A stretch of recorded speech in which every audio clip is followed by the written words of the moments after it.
Futuro.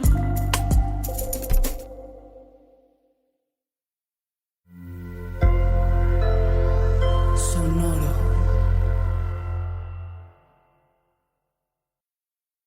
Hay episodios de Ídolo en inglés y en español. Esta es la versión en español. If you want to hear the English one, go back to the feed and pick the one with the English episode title. Este podcast contiene lenguaje gráfico, escenas de violencia y uso de drogas que no son aptas para todo público. Se recomienda discreción. Episodio 8. El legado de Chalino. Hay días en los que siento que en México perdimos la capacidad de asombro respecto a la violencia. Hemos visto cuerpos colgando de puentes vehiculares o descuartizados en alguna avenida principal. Hemos visto al narco prenderle fuego a un casino en Monterrey con gente adentro, o desapareciendo jóvenes de un bar en plena zona rosa de la Ciudad de México. Pareciera que lo hemos visto todo. Y sin embargo, de repente sucede algo que nos revela que podemos estar peor. El jueves 17 de octubre de 2019 fue uno de esos días. Y lo que pasó esa tarde podría ser un guión de película taquillera de Hollywood. A las 4:47 de la tarde, el medio sinaloense Río 12 publicó un video desde su cuenta de Twitter. En él se ve una troca blanca con un par de hombres en la caja trasera. Ambos usan chaleco antibalas y uno de ellos, con la cara cubierta por un pasamontañas, carga un cuerno de chivo. El otro sostiene con las dos manos un fusil Barrett calibre 50. Un arma que, por cierto, es de uso exclusivo del ejército de los Estados Unidos. Yo no lo sentí raro, güey, porque dije Sinaloa y siempre se dan estas cosas. Pero ya después que lo vi todo en televisión, güey, y vi cómo se dieron las cosas, dije, no mames, güey, esta sí es una película cabrón. Al igual que Guachabato, al principio no me sorprendí. Vi el tweet y continué scrolleando. Una hora más tarde, a las 5:34, Río 12 publicó con el hashtag Última Hora lo siguiente. Bloqueos en accesos de la ciudad con autos incendiados, hombres armados y vehículos artillados, así como una fuerte movilización de Fuerzas Armadas han sido reportados en diversas zonas de la ciudad de Culiacán. Curiosamente estaba hablando con un amigo y me acuerdo que lo último que me dijo fue, pinche raza pirata, güey, están tirando balazos.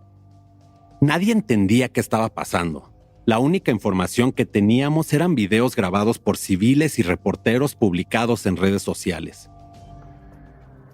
Silver Mesa, periodista sinaloense, recuerda ese día. En cuestión de minutos, la ciudad se movilizó, se paralizó y empezó a haber toda una serie de detonaciones y fue un momento donde pues parecía un campo de batalla. Las entradas y salidas de Culiacán estaban bloqueadas con camiones quemados por miembros del cártel de Sinaloa, y la Policía Federal y el Ejército llegaban a distintos puntos de la ciudad. Hay una fuerte balacera en el sector de Avenida Universitarios y...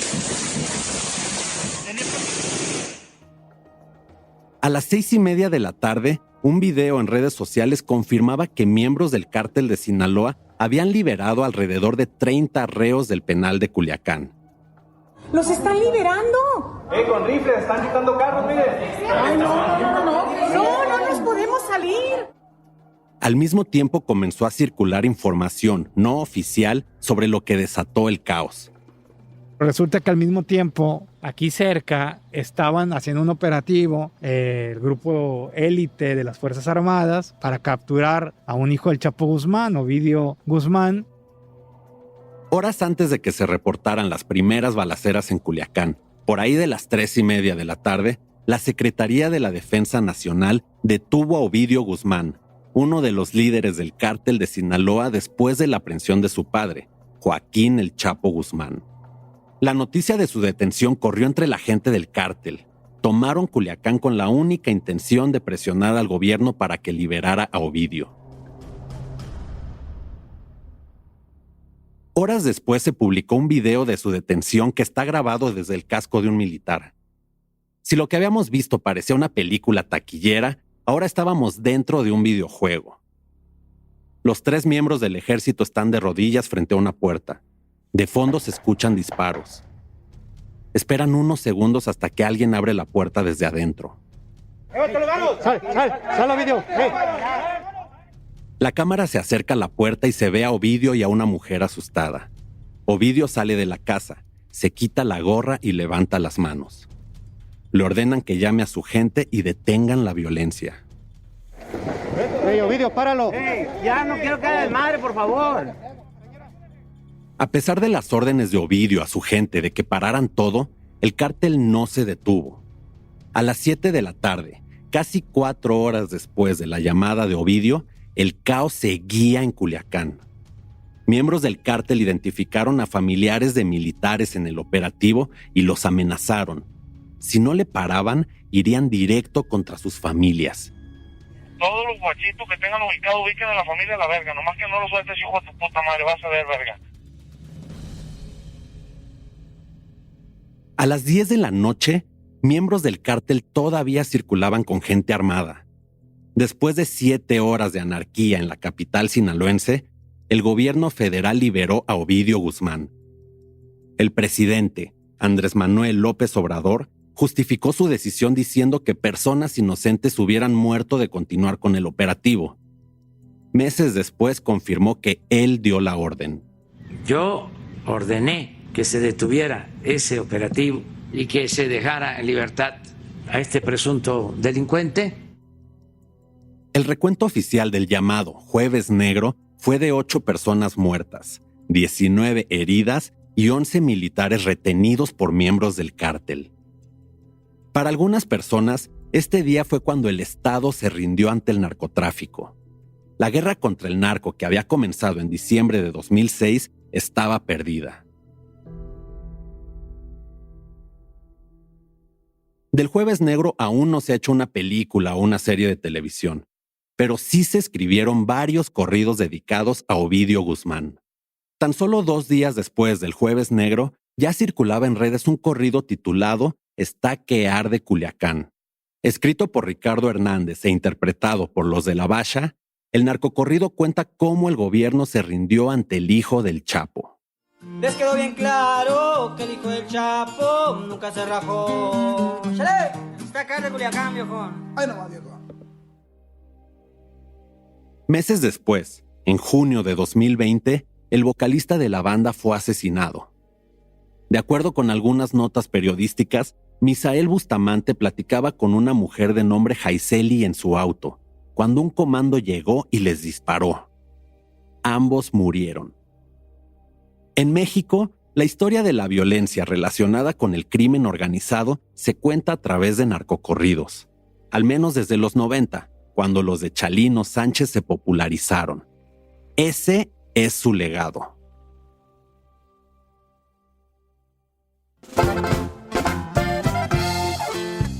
Para Futuro Estudios y Sonoro, en asociación con Sin Miedo Productions, yo soy Alejandro Mendoza y esto es Ídolo, The Ballad of Chalino Sánchez, un show sobre el hombre conocido como el padrino de los narcocorridos, quien tuvo una vida digna de ser contada en una de sus canciones legendarias.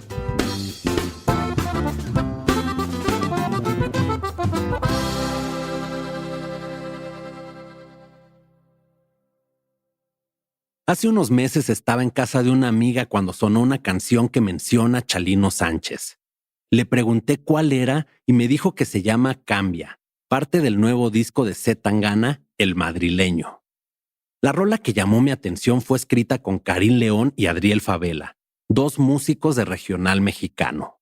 Crecí escuchando historias de valientes en los versos de Chalino.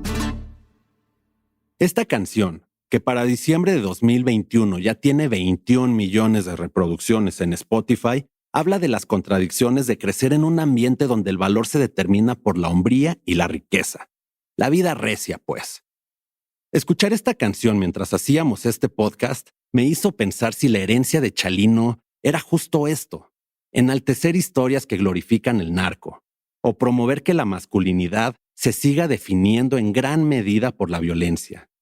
Y creo que sí, pero la respuesta es mucho más compleja. Chalino Sánchez, junto a los Tigres del Norte y los Tucanes de Tijuana, fueron los primeros músicos que cantaron sobre criminales relacionados con el narcotráfico. Resignificaron el corrido y lo presentaron a una audiencia más amplia. Pero esto también abrió la puerta a que otros artistas escribieran sus propios narcocorridos. Desde entonces, las vidas de estos criminales generaron una extraña fascinación. El narcotráfico creció y se normalizó de la mano de los narcocorridos. Estas personas vivían la vida recia a cambio de poder y dinero, de querer armas, casa y carro nuevo, como dicen Zetangana, Karin y Adriel en su canción Cambia. En la música hay dos cosas que hacen que una canción sea exitosa: la melodía y la letra. La melodía es todo lo que puedes tararear y que se te queda clavada en la cabeza durante todo el día. Pero la letra es la que genera una empatía irracional. Sientes que la rola te habla a ti, que cuenta algo que tú viviste. ¿Cuántas veces has pensado que esa es tu canción, aunque el autor ni te conozca? En mi caso, de morrito me encantaba escuchar el corrido Clave Privada e imaginarme cómo sería tener tanto poder. Ir en tu troca con billetes y gente cuidándote. La canción me hacía sentirme rudo, fuerte. Con un cuerno en cada mano, de vigilancia a los carros, por si sucede algo extraño. Ahora, varios años después, me sigue gustando, pero el trasfondo es diferente. Esta canción, interpretada por la banda El Recodo, describe un sueño: dejar la pobreza y cambiarla por estatus y poder. Dejar de ser sobajado para ser respetado y que incluso te digan patrón. En un país como México, en el que al menos 57 millones de personas viven en la pobreza, ¿cuántos no se identificarán con esta letra? Para mí, componer y cantar canciones que enaltecen narcotraficantes es glorificarlos. Es hacerlos parte de la cultura pop. Es como ver el logo de los Ramones en una playera de Zara o la cara del Che Guevara en una taza. Pero también estoy seguro de que el narcocorrido es un medio narrativo y documental. Habla de lo que se vive en el país y de algunos de sus personajes principales. Villanos para algunos, héroes para otros. El narcocorrido tiene un valor histórico porque muchos de ellos recrean hechos que sucedieron, con imprecisiones y adornados por chismes e historias legendarias, como ya hemos visto, pero que forman parte de una realidad. Y también tiene un valor artístico y cultural porque reflejan a una sociedad. Si vives en un lugar violento, vas a hablar de la violencia que te rodea. Eso es lo que Chalino conocía. Es sobre lo que escribió y sobre lo que cantó. Lo que lo convirtió en un ídolo. Y al final, esa misma violencia terminó por quitarle la vida.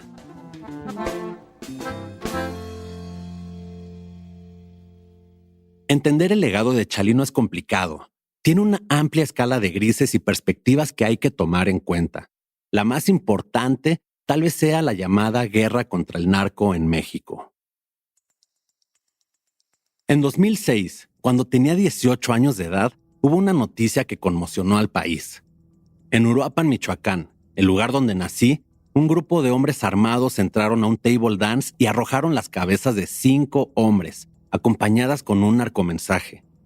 Este evento fue solo el inicio de un tsunami de violencia desmedida y sádica que golpea a México.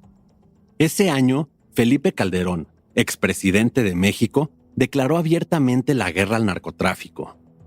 Esta decisión desestabilizó las regiones que eran controladas por los diferentes cárteles y esto, a su vez, provocó las disputas entre ellos por nuevas plazas. La violencia se volvió la norma y poco a poco los mexicanos nos comenzamos a desensibilizar. No hacía falta entrar a la Deep Web para ver fotos de asesinatos. Estaban en el puesto de periódicos de la esquina, en blogs dedicados a la violencia y eventualmente en las redes sociales. La nota roja en México también se volvió un buen negocio. Los narcocorridos siguieron su evolución y para 2008 comenzó el llamado movimiento alterado, con los corridos enfermos. Estos ya no hablaban solo del narcotráfico, ahora describían con detalle asesinatos, levantones y torturas. Todo con el fin de mostrar el sadismo del que era capaz cierto capo o cártel para infundir miedo en sus enemigos. El movimiento alterado se creó en Sinaloa, pero fue en Los Ángeles donde se consolidó. Ahí radicaban los hermanos Adolfo y Omar Valenzuela, de Twin Enterprises. En 2010, varios artistas relacionados con esta empresa lanzaron una canción llamada Sanguinarios del M1. Con cuerno de chivo y bazooka en la nuca, volando cabezas al que se atraviesa. Somos sanguinarios, locos, bien ondeados, nos gusta matar. Puro Twin. ¿Te acuerdas de Javier Torres Félix? Es el capo al que Chalino le escribió un corrido y del que te conté en el episodio 4. Pues esta canción habla sobre la gente que trabajaba para su hermano, Manuel Torres Félix, también conocido como el M1 o el ondeado. Este capo fue la mano derecha de Ismael El Mayo Zambada y era conocido por torturar y matar a sus enemigos con crueldad. En 2012 murió durante un enfrentamiento con el ejército. Su cuerpo descansa en el panteón que visité en Culiacán, Jardines del Humaya. Es en estos años que la llamada narcocultura toma una fuerza importante. La forma de vestir de los capos con hebillas de oro, sus armas con cachas decoradas con diamantes y sobre todo su música se popularizaron en todo el país.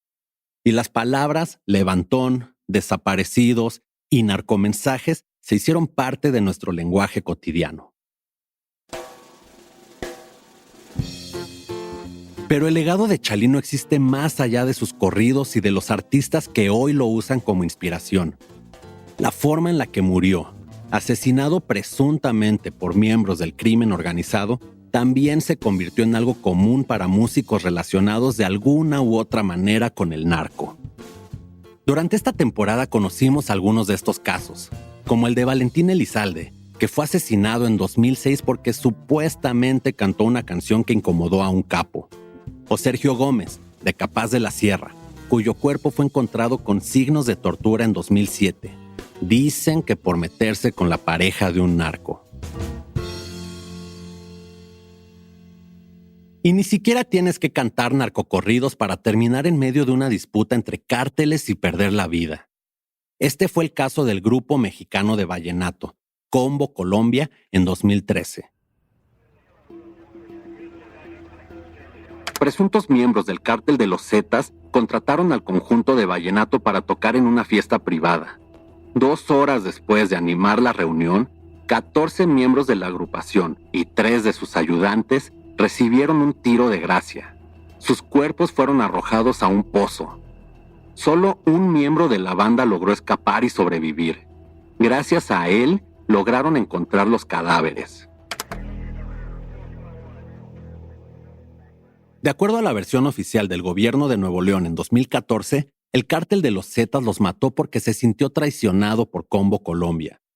El grupo de vallenato había sido apoyado por ellos en el inicio de su carrera, y ahora la banda tocaba para miembros de cárteles rivales. Y la narcocultura no solo impacta a los hombres que desean ser como estos sicarios. Hay casos como el de Violeta Rodríguez, conocida también como la diva del corrido, cuyas canciones iban dirigidas a las mujeres que aspiraban a ser parejas de grandes capos. Tu amor es lanzagranadas, tus ojos cuernos de chivo, tu sangre es de bucanas y tu cuerpo Ferrari deportivo. La diva del corrido fue detenida en 2018 acusada de secuestro. La influencia de Chalino como músico también dejó huella en su familia. 2 años después de la muerte de su padre, Adán Sánchez, de apenas 10 años, lanzó su primer disco, titulado Soy el hijo de Chalino. Radicado en Los Ángeles, Adán poco a poco se hizo popular entre los jóvenes mexicoamericanos de California. En 2004 se convirtió en el primer artista de música regional mexicana con un sold out en el Teatro Kodak de Hollywood. Lo había logrado y su carrera solo podía ir en una dirección, al cielo.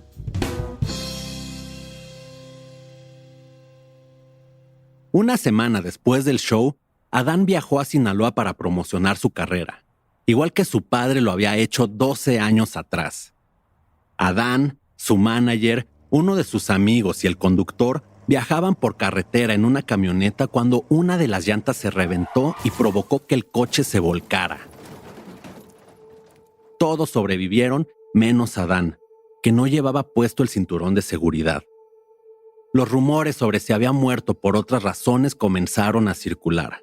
Los chismes, una vez más, no se hicieron esperar.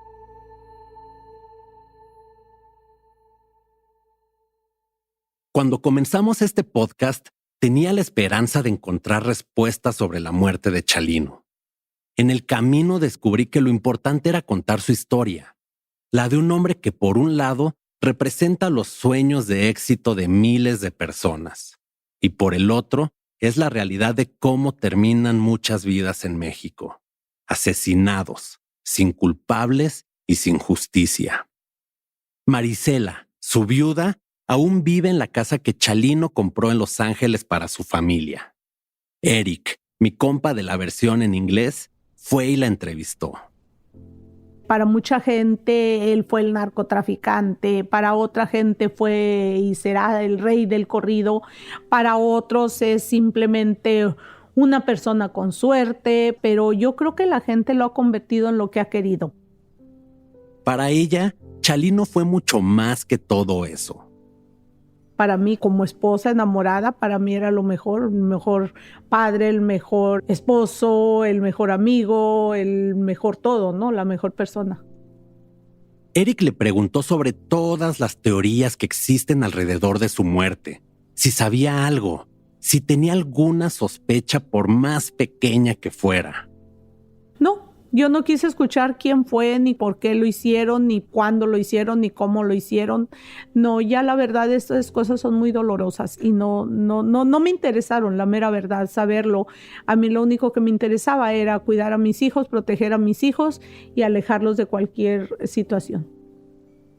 Hoy, escuchando a Marisela, entiendo que el asesinato de Chalino fue una tragedia familiar. Un crimen que cambió su vida y la de sus hijos para siempre. Y también comprendo por qué, 30 años después, lo más importante para ella siga siendo cuidar a su familia. Marisela tiene una hija y varios nietos que son su mundo y su única preocupación.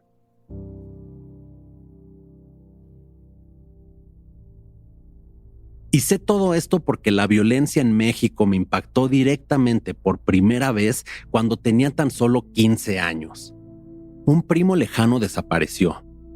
Ya lo desaparecieron, me dijo otro primo, como si fuera algo normal. Lo único que me platicaron es que andaba metido con no sé quién, un día no llegó y nadie supo más de él. Crecer y vivir en la Ciudad de México me mantuvo en una especie de burbuja sobre las atrocidades que realiza el crimen organizado. Pero haber nacido y tener familia en Michoacán me reveló el verdadero rostro de estar en una guerra contra el narco. Tiempo después de la desaparición de mi primo lejano, a un familiar lo encontraron asesinado en su departamento. Me dijeron que la posible causa de su muerte fue la misma. Seguro andaba en malos pasos. Las batallas entre cárteles y el Estado mexicano se volvieron más intensas y con ello su impacto directo en mi familia. Un primo de mi mamá fue asesinado a balazos. A él lo mataron porque se negó a pagar el derecho de piso en su comercio. A otro primo, el que me enseñó de corridos cuando era un morrito, lo secuestraron pero corrió con suerte. Hoy es padre de familia, juega fútbol los domingos y sigue escuchando regional mexicano.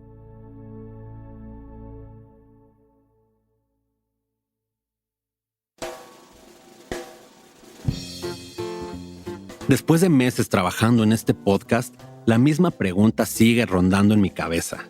¿Los narcocorridos incentivan la violencia en México? ¿Ese es el legado de Chalino? Para mí, la respuesta a ambas preguntas es que sí.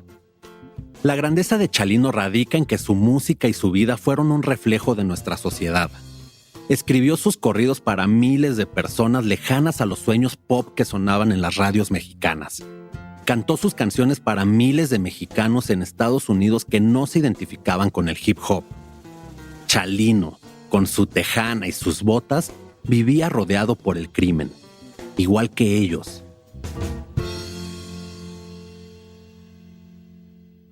El narcocorrido es la respuesta de los artistas que viven rodeados por el crimen organizado. Estas canciones son el reflejo de un entorno fallido y no al revés. Pero, paradójicamente, los narcocorridos ayudan a preservar la violencia y convierte a sus protagonistas en figuras populares. Figuras poderosas con armas, casa y carro nuevo. Figuras con las que se identifican niños como mi primo de 10 años. La última vez que fui a Michoacán, me platicó qué quería ser de grande. Me dijo, federal, y si no se puede, narco. A ellos les va bien y traen armas. La respuesta provocó risas en algunos tíos. Yo me quedé callado y no supe qué responder.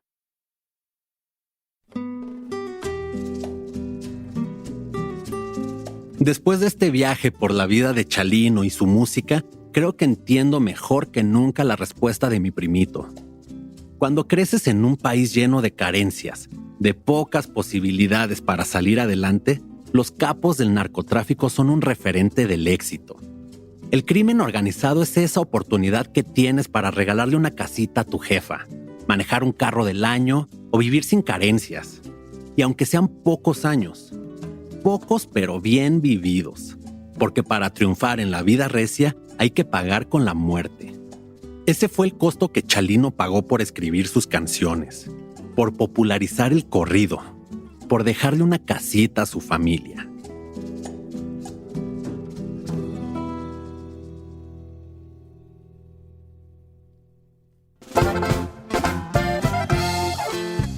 La historia de Chalino Sánchez es la de muchos mexicanos. Es la del migrante que cruza la frontera para tener mejores oportunidades para los suyos. La del trabajador que le chinga todos los días vendiendo sus propios cassettes para armarla en el jale.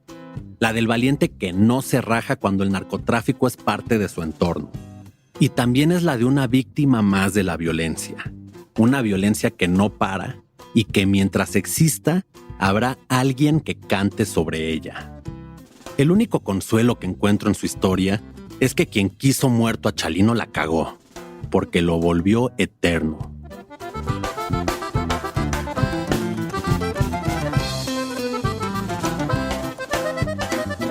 Una mañana de mayo, su cuerpo inerte encontraron,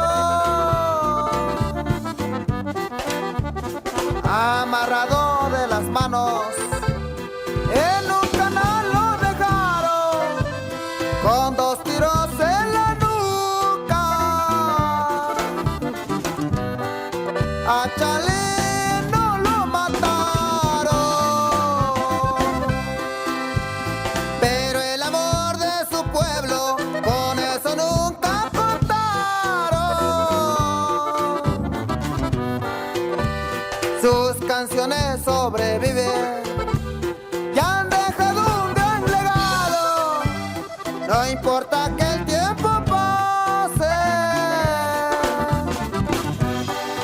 nunca serás olvidado. Esa noche las bugambilias ni las balas pudieron matarlo. Su legado aún sigue vivo, tanto aquí como en el otro lado. Esa noche allá en Sinaloa ni las balas pudieron matarlo. Es Chalino Sánchez su nombre, la leyenda ha comenzado.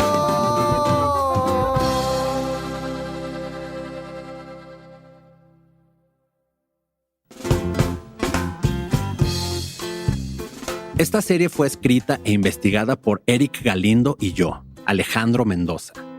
Editada por Marlon Bishop, Carmen Graterol y Rodrigo Crespo. Producida por Juan Diego Ramírez, Liliana Ruiz y Carmen Graterol.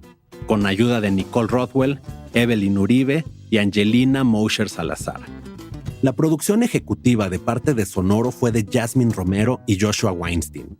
De parte de Futuro Studios fue de Marlon Bishop y por Sin Miedo Productions, Eric Galindo. Diseño sonoro y mezcla, Manuel Parra. Grabación de Héctor Fernández y Edwin Irigoyen. Música original escrita por Héctor Fernández, con ayuda de Carmen Graterol, Jasmine Romero, Juan Diego Ramírez y yo, Alejandro Mendoza. Interpretada por Simón Temoxtle, Javier Zabaleta, Junior Arismendi, Gerardo Albarrán y Leonardo Cano, conocido también como el Quinto Zurdo. Supervisión musical, Big Sync. Agradecimientos especiales a la familia Sánchez Félix. Yo soy su host, Alejandro Mendoza, y ahí nos vemos. Tomen agua.